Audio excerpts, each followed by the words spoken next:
สร้างเสื้อเถิดน้องนางถึงหากเขานั้นมีมาน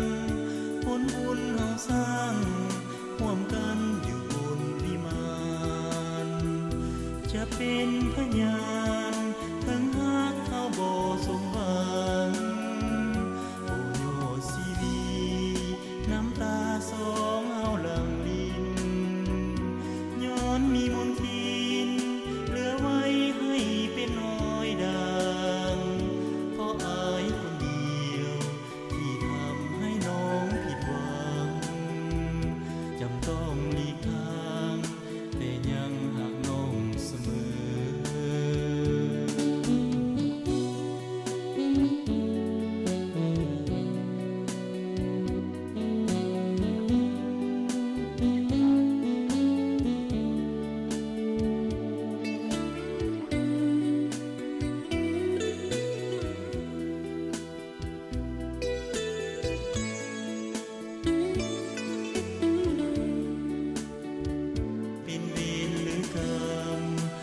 สองเฮาเป็นคนสร้าง